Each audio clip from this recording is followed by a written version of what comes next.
안녕하십니까. 열정과 깊이를 더하는 스포츠 해설 김준석입니다. 자, 여러분 혹시 기적을 믿으십니까? 그것이 어렵다면 쩍쩍 갈라진 사막 한가운데 느닷없이 쏟아지는 소나기와 같은 그런 순간은 어떻게 생각하십니까?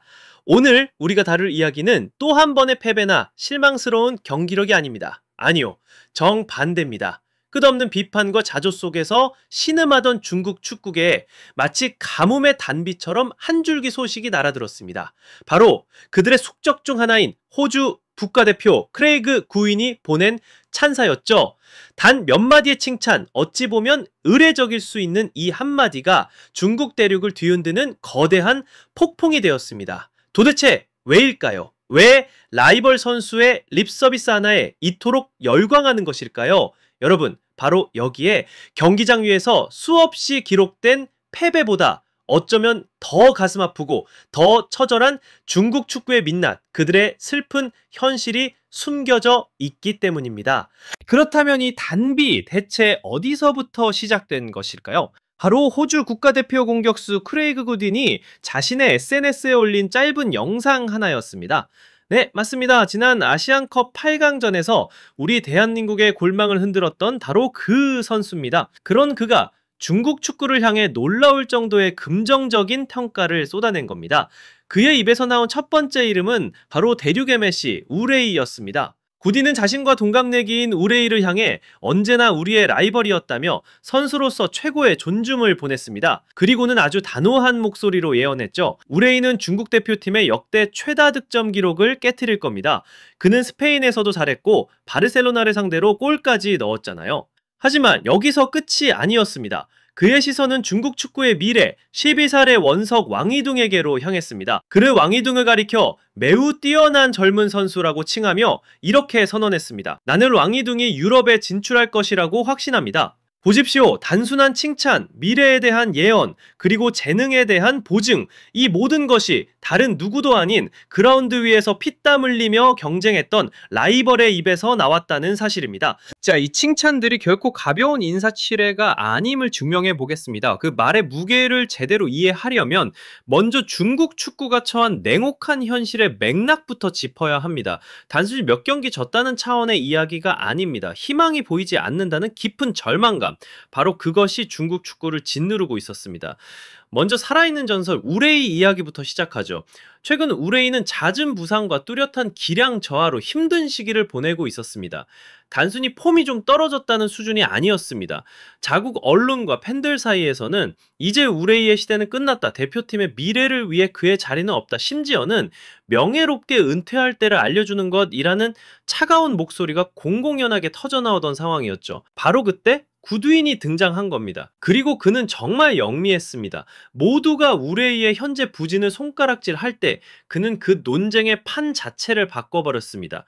그는 우레이의 무거워진 다리나 무뎌진 골 감각에 대해서는 단 한마디도 언급하지 않았습니다. 대신 중국 축구 팬들의 가슴 속의 자부심의 상징으로 영원히 살아 숨쉬는 불멸의 순간을 정확히 끄집어냈습니다. 바로 2019-20 시즌 RCD 에스파뇰 소속으로 세계 최강 바르셀로나의 골망을 흔들었던 바로 그 극적인 동점골입니다. 여러분, 그 골이 어떤 의미였습니까? 패배 직전의 팀을 구한 단순한 골이 아니었습니다.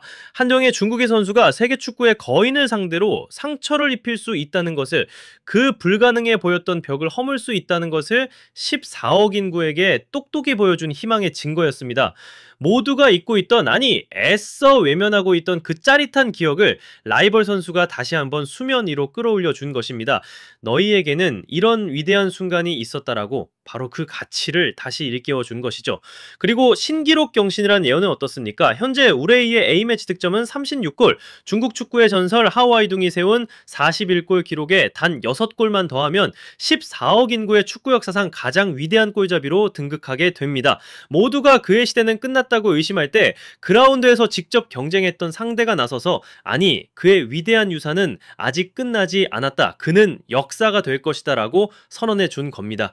이것이야말로 한 명의 선수가 다른 선수에게 보낼 수 있는 최고의 존중 아니겠습니까? 자, 우레이의 이야기가 과거의 영광을 다시 일깨우는 것이었다면 왕이둥을 향한 칭찬은 중국 축구의 암울한 미래에 던지는 한 줄기 빛과도 같았습니다. 사실 이쪽이 훨씬 더 중요하고 훨씬 더 절박합니다. 왜냐고요? 왕이둥은 얼마 전 맨체스터 시티 입단 테스트를 볼 것이라는 루머 하나로 중국 대륙 전체를 흥분의 도가니로 몰아넣었습니다. 하지만 그 뉴스가 결국 해프닝, 즉 가짜 뉴스로 밝혀지면서 기대는 순식간에 실망과 조롱으로 바뀌었죠. 그저 중국 리그 안에서나 통하는 우물안 개구리가 아니냐는 비판에 직면해 있던 바로 그 민감한 시점이었습니다. 바로 그때 손흥민을 비롯한 아시아 최고의 선수들과 직접 그라운드에서 부딪혀본 베테랑 선수 구딘이 나서서 보증수표를 끊어준 겁니다. 내가 직접 보니 이 선수는 진짜다. 유럽에서도 통할 재능이다. 이 한마디의 무게는 천마디의 언론 보도와는 차원이 다릅니다. 우물안 개구리라는 의심의 안개를 그라운드 밖에서 지켜본 진짜 프로의 시선으로 걷어내준 것입니다. 그리고 그 보증은 구체적인 숫자로 증명되고 있습니다. 왕위둥의 시장 가치는 불과 얼마 전까지 40만 유로, 우리 돈으로 약 6억 원에 불과했습니다. 과거에 우레이나 다른 유망주들이 18살 때 기록했던 딱 그 수준이었죠. 하지만 지금은 어떻습니까? 150만 유로, 약 22억 원으로 무려 4배 가까이 수직 상승했습니다. 중국 축구 역사상 18살의 선수가 이토록 높은 가치를 평가받은 것은 이번이 처음입니다. 물론 우리 대한민국의 자랑 양민혁 선수의 350만 유로에는 아직 미치지 못합니다. 당연히 격차는 있습니다. 하지만 중요한 것은 아시아 최고의 유망주들을 논하는 그 자리에 중국 선수의 이름이 아주 오랜만에 나란히 오르내리기 시작했다는 사실, 그것만으로도 엄청난 인정인 셈입니다. 자, 그리고 바로 지금부터가 이 이야기의 핵심입니다. 가장 중요하고 어쩌면 가장 가슴 아픈 질문을 던져야 할 시간입니다.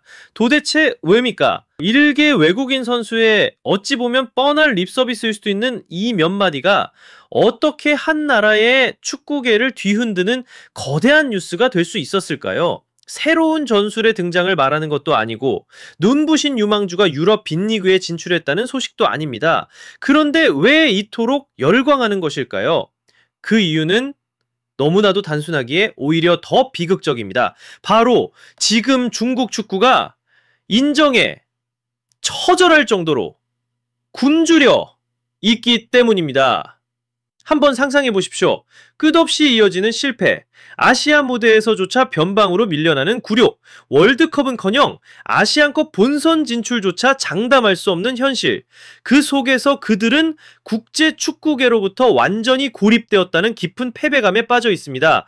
누구도 자신들을 주목하지 않고 오히려 조롱거리로만 여긴다는 피해의식마저 팽배합니다. 생각해 보십시오. 우리에게 손흥민이 있고 일본의 수많은 유럽파 스타들이 있듯 그들에게는 내세울 만한 자랑거리가 있습니까? 내세울 만한 롤 모델이 있습니까? 그들의 유일한 상징이자 자부심이었던 우레이마저 이제는 저물어가는 영웅이 되어버렸습니다. 기댈 곳도 희망을 걸 곳도 없는 완벽한 고립 상태인 겁니다. 바로 그런 상황이기에 물에 빠진 사람이 지푸라기라도 잡는 심정으로 외부 세계에서 들려오는 아주 작은 칭찬 하나하나에 필사적으로 매달릴 수밖에 없는 것입니다. 부인의 칭찬은 그들에게 마치 구명조끼와도 같았습니다. 거봐라, 우리가 그렇게까지 최악은 아니다. 세상이 아직 우리를 완전히 버리지는 않았다. 누군가는 우리의 가치를 알아보고 있다 라는 그들이 스스로에게 필사적으로 외치고 싶었던 말을 대신해 준 겁니다. 이것은 단순한 기쁨이 아니라 생존을 위한 처절한 몸부림에 가깝습니다. 참 아이러니하지 않습니까? 지난 수십 년간 축구 굴기로 외치며 천문학적인 돌을 쏟아부었던 그들이 결국 가장 큰 위안을 얻은 것이 최첨단 유소년 시스템도 세계적인 명장 영입도 아닌 라이벌 국가 선수의 따뜻한 말 한마디였다는 사실 말입니다. 크레이그 굿닌의 말은 그 자체로 귀한 정신적인 진통제가 되었습니다. 물론 이 칭찬이 당장 다음 경기에 승리를 가져다 주지는 못합니다. 하루아침에 선수들의 기량을 바꿔놓지도 못하죠. 하지만 지금 중국 축구에 가장 필요했던 것, 바로 깊은 패배감에 빠진 선수들과 팬들의 상처받은 자존심을 어루만져주고 꺼져가던 희망의 불씨를 다시 살려내는 역할을 해낸 겁니다. 그들의 위대한 유산은 아직 끝나지 않았다는 믿음, 그리고 그들의 미래가 아직 완전히 암흑 속에 갇힌 것은 아니라는 작은 확신, 군인의 말은 바로 이 두 가지를 다시금 확인시켜 주었습니다. 그리고 바로 여기에 이 이야기에 가장 무서운 반전이 숨어 있습니다, 여러분. 이 모든 소동의 본질은 크레이그 굿인이 무엇을 말했느냐가 아닙니다. 진짜 문제는 그 지극히 평범할 수 있는 칭찬이 왜 그들에게 그토록 중요하게 받아들여졌냐는 것입니다. 바로 이 지점에서 우리는 이 모든 현상의 핵심을, 그들의 가장 아픈 속살을 마주하게 됩니다. 굿인의 칭찬이 강력한 힘을 가졌던 이유는 칭찬 그 자체의 대단함 때문이 아니었습니다. 그 힘은 그 칭찬을 받아들이는 이들의 처절한 절망감에서 비롯된 것이기 때문입니다. 그렇습니다. 그들은 아주 작은 소나기조차 기적으로 여겨야 할 만큼 희망이라는 것에 극도로 굶주려 있었던 겁니다. 결론적으로 아무리 반가운 소나기라도 언젠가는 그치고 메마른 사막은 다시 그저 사막일 뿐입니다. 크레이그 구딘의 칭찬은 분명 소중한 한 줄기 빛이었습니다. 하지만 그것이 중국 축구의 근본적인 체질 개선과 뼈를 깎는 노력, 그리고 선수들의 진정한 투쟁 정신을 대신해 줄 수는 없습니다. 부디 이 한여름의 소나기에 잠시 취해 있을 것이 아니라 이것을 계기로 삼아 스스로 땅을 파서 우물을 찾아내는 처절한 동력으로 삼기를 바랄 뿐입니다. 자, 여러분은 이 현상에 대해 어떻게 생각하십니까? 과연 이것이 중국 축구 부활의 신호탄일까요? 아니면 그저 한순간의 달콤한 위로에 불과할까요? 여러분의 날카로운 통찰을 아래 댓글로 남겨주십시오. 그리고 오늘 분석처럼 깊이 있는 이야기에 공감하셨다면 좋아요와 구독 버튼 잊지 마시고 다음 영상도 놓치지 않으시려면 알림 설정까지 꼭 부탁드립니다. 더 뜨겁고 깊이 있는 이야기로 다시 돌아오겠습니다. 지금까지는 설의 김주석이었습니다. 감사합니다.